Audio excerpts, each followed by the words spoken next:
कुछ दिनों पहले लईक भाई ने अपने चैनल के ऊपर सरमाया पे एक बेहतरीन फाइनेंशियल वीडियो बनाई कि कैसे आप कम पैसे इन्वेस्ट करके उस पैसे को स्टॉक मार्केट में इन्वेस्ट करके बेहतर डिविडेंड यील्ड कमा के अपने रेंटल एक्सपेंसेस का ख्याल रख सकते हैं। कहने का मकसद यह था कि you don't need to buy a house and this is exactly the life that I am living.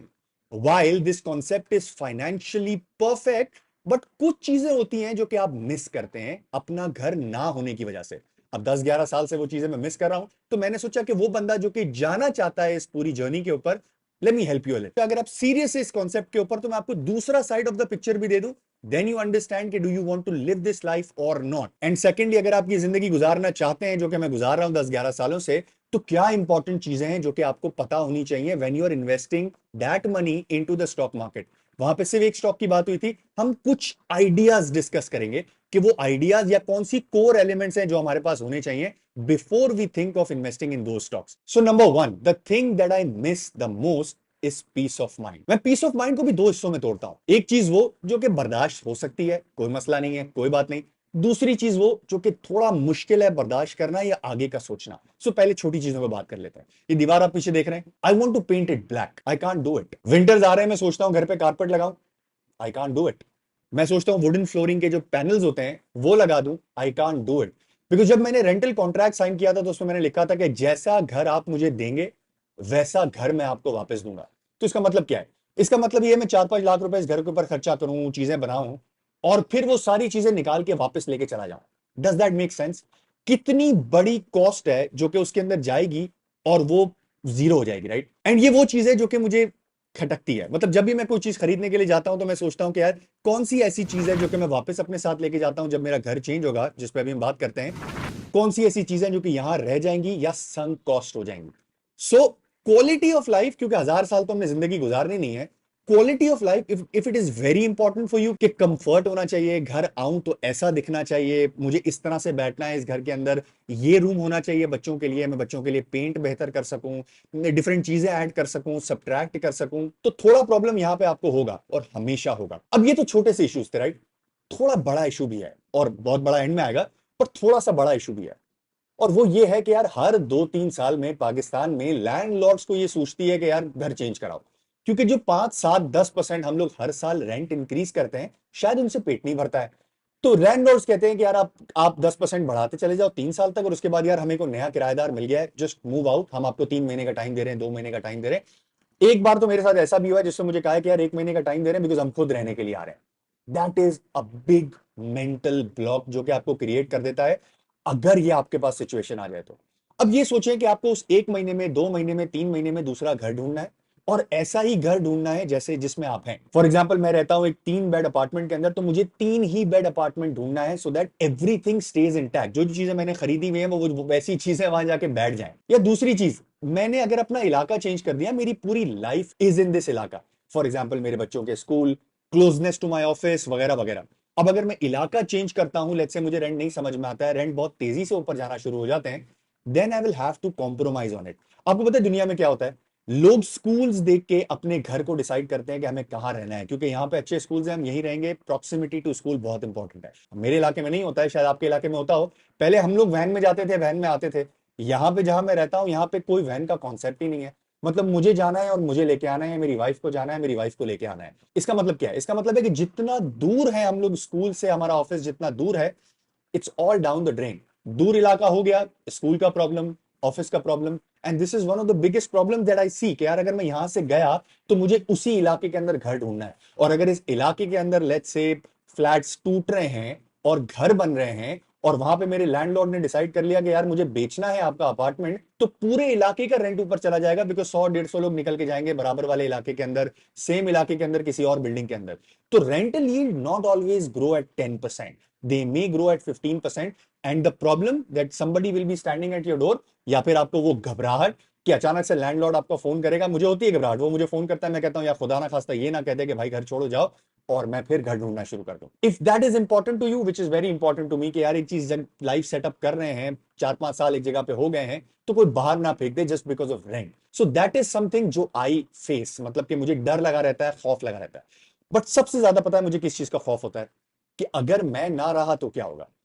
Let's say 86 lakh रुपए मेरी वाइफ ने, according to calculation which is perfectly fine, that calculation जो सरमाया ने डिस्कस किया है that is perfectly correct.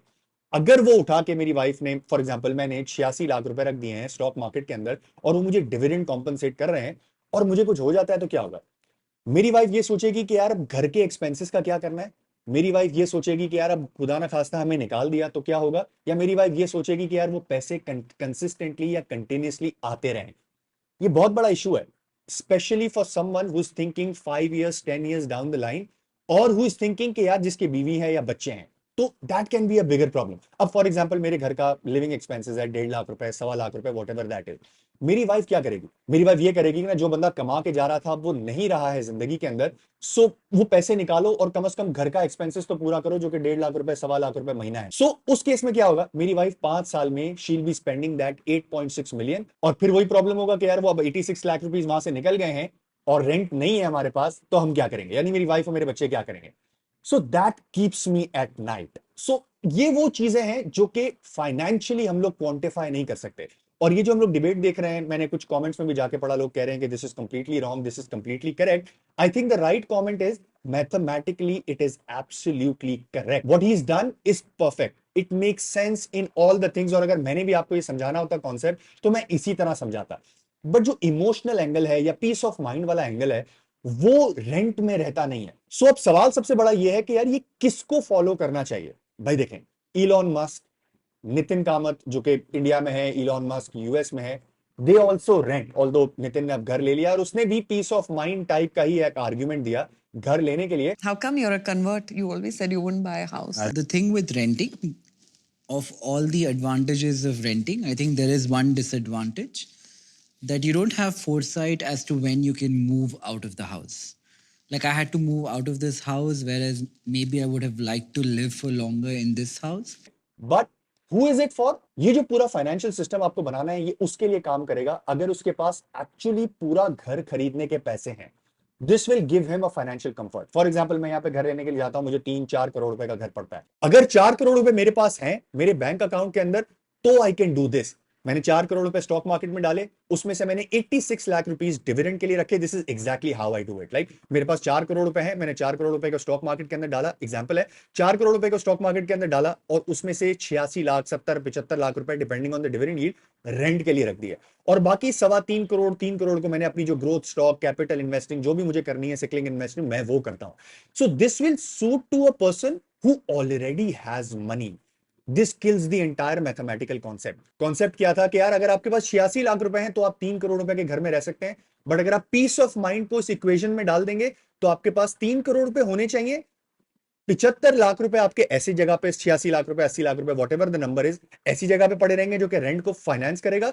But 2-2.25 crore रुपए से you can make good amount of money. Nitin Kamath, Elon Musk, जिन जिन लोगों ने ये काम किया या करते आए हैं, पाकिस्तान में भी लोग करते हैं, either they are financial expert to understand how to do it or they are doing this. क्या पहले पूरा पैसा है तो हम ये पूरा सिस्टम लेके जाते हैं। बिकॉज फॉर इंस्टेंस मुझे ये जो मेरा घर है 65-70 हजार रुपए का, 60 हजार रुपए का मुझे निकाल देते हैं और मुझे 80 हजार रुपए के घर में जाना पड़ता है बिकॉज रेंट एकदम से तेजी से बढ़ गया है। तो एटलीस्ट मैं कुछ पैसा वहां से उठा के डिविडेंड ये वाले स्टॉक्स में ऐड कर दूंगा, वो मुझे 80-85 हजार रुपए 86 हजार रुपए निकाल के देगा और मेरा मेरा डिविडेंड यील्ड चलता रहेगा। So when we bring peace of mind into this equation कुछ चीजें चेंज हो जाती हैं। एंड सेकंड थिंग, अगर आप उन लोगों में से आप कहते हैं कि नहीं यार this makes a lot of sense to me, then probably do this one thing. अगर आप कर सकते हैं तो ये जरूर कर लें, इस्लामिक या कन्वेंशनल लाइफ इंश्योरेंस ले लें। देखें जब तक आप है ना, आप 70 हजार 80 हजार 90 हजार भी अफोर्ड कर लेंगे क्योंकि आप होमलेस तो नहीं रह सकते, राइट। अगर मुझे आके वो 60 हजार रुपए में मेरा घर मालिक मुझे निकाल देता है, मेरे पास मैं कमाता हूं, राइट, मैं कहूंगा यार कहीं खर्चा कम करेंगे, डाइन आउट कम करेंगे, 80 हजार रुपए के रेंट पे चले जाते हैं। That's how we should do it. But अगर आप ये करने का सोच रहे हैं और आपके पास सिर्फ और सिर्फ कम पैसे हैं कि आप पूरा घर अफोर्ड नहीं कर सकते, then what you can do is get a life insurance, get a life तकाफुल, so that if something happens to you at least your family is protected. आपको वो कम से कम इतना पैसे दे देंगे कि 10-12-15 साल आपके घर के एक्सपेंसेस चलते रहे। अगर आप विड्रॉ कर रहे हैं तो अगर उसी को इन्वेस्ट कर लेते हैं 10-12% के ऊपर तो वो आपके घर के एक्सपेंसेस आपको निकाल के दे देंगे। जिस भी इंश्योरेंस एजेंट से बात करेंगे वो आपको समझाएगा इन दोनों में क्या फर्क होता है, बहुत डिफरेंस होता है, बहुत फर्क होता है। ये दोनों चीजें आपको दे देंगे ताकि आपकी वाइफ, आपके बच्चे, आपके parents they are taking care of और घर का एक्सपेंस साइड से निकलता आ रहा है। This is what I have done. कि फॉर इंस्टेंस अगर मुझे कुछ हो जाता है तो this is how my life will be taken care of, my family will be taken care of, और ये जो मेरे पैसे स्टॉक मार्केट के अंदर पड़े रेंट को पूरा करते रहेंगे। And the third thing is the choice of stock. वहां पे बहुत अच्छी एग्जांपल दी लईक भाई ने समझाने के लिए कि डीसीआर, क्योंकि रियल एस्टेट की एग्जांपल है, अगर प्रॉपर्टी की प्राइसेस 10% से बढ़ रही हैं तो डीसीआर भी 10% से बढ़ा होगा, रेंटल यील्ड भी 10% से ऊपर जा रही होगी, तो you are taking care of. What if DCR कल को 30 रुपए का हो जाता है और अब आपके पास ये अपॉर्चुनिटी नहीं है, व्हाट विल यू डू? क्योंकि 5% डिविडेंड यील्ड पे तो इन्वेस्ट करना बेकार है, right? There are 3 rules that I put for myself when I am doing something like this. वैसे तो डिविडेंड स्टॉक सिलेक्शन करने के रूल क्या है? Number 1, the company should be old enough. Old enough का मतलब 5-7 साल के उसके ऑपरेशन होने चाहिए। ये बहुत सिंपल है क्योंकि 5-7 साल के ऑपरेशंस हैं, वो डिविडेंड देता आ रहा है, बिजनेस मॉडल में कोई प्रॉब्लम नहीं है। Now you can be confident कि मुझे आगे 5 साल तक 7 साल तक पैसे देता आएगा। Number 2, consistency of the dividend. Old company plus the consistency of the dividend. Because अगर कंपनी कंसिस्टेंट नहीं है तो जो सामने आपने एक्सपेंस अलाइंड किए हुए हैं वो एक्सपेंस आप पूरा नहीं कर पाएंगे। This is the biggest mistake that I see. ये है डिविडेंड यील्ड 13%, ये है dividend yield 16%, 17%, 18%, 26%। Let's get that 26% वाली dividend yield. No, don't do that, because वो 26% सस्टेनेबल नहीं है, इसीलिए 26% है। Consistency is absolutely a must. And number 3, yield should be higher than interest rate. मैंने लास्ट वीडियो में आपको समझाया था कि इंटरेस्ट रेट कौन सा हम लोग देखते हैं, which is a forward looking interest rate. अब ये 3 रूल्स हैं जो मैं नॉर्मल डिविडेंड के लिए करता हूं, बट यहां पे हमें क्या चाहिए? डिपेंडेबिलिटी। तो याद रखिएगा, never do it in one stock. अगर आप ये करना भी चाह रहे हैं तो एक स्टॉक में मत करिएगा, 3 स्टॉक में करिएगा। भले 10-10% की डिविडेंड यील्ड है, तीनों में पैसे डाल दीजिएगा, सो दैट अगर कोई एक कंपनी खराब हो बाकी 2 कंपनीज ठीक चलती रहें। मैं कोविड टाइम की बात नहीं कर रहा हूं जहां पे मॉल बंद हो गया था, बट कोविड के ऊपर सबसे बड़ा इंपैक्ट ही मॉल्स के ऊपर आया था। इसी तरह अगर फॉर एग्जांपल पाकिस्तान डिफॉल्ट करता है तो शायद मॉल्स पे इतना बड़ा फर्क ना आए, लेकिन बैंकिंग कंपनीज पे बहुत ज्यादा फर्क आ जाए। क्योंकि हमारे लिए यहां पे इंपॉर्टेंट ये नहीं है कि हम कितना परसेंट कमाते हैं, of course that should be decent, but dependability is very important. So अगर मुझे को कहता है कि यार मैं आपके पास 3 स्टॉक्स हैं जो कि 10% देंगे, 12% जो कि इंटरेस्ट रेट है फ्यूचर डाउन द लाइन 12 महीने में जो कि लग रहा है, 1 साल का पेपर चल रहा है, तो आप क्या चूज करेंगे? 12% वाला स्टॉक जिसमें ऊपर नीचे हो सकता है, या 10% जहां पे डिपेंडेबिलिटी है? I will choose dependability. So this was my angle to make you understand कि financially it makes a lot of sense, इसलिए मैं 10-11 साल से कर रहा हूं। बट मेरा केस और आपका केस फर्क कैसे हो सकता है कि मेरे पास पूरा घर लेने के शायद पैसे हो सकते हैं, या पौना घर लेने के पैसे हो सकते हैं, या आधा घर लेने के पैसे हो सकते हैं। इतने पैसे हो सकते हैं कि मुझे सारे के सारे पैसे अगर कैपिटल गेन से निकाल के डिविडेंड में भी डालने पड़े तो मैं अपना रेंटल यील्ड तो बहुत आराम से पूरा कर सकता हूं। बट अगर आपके पास सिर्फ इतना पैसा है तो think twice and also think about the peace of mind things that I do.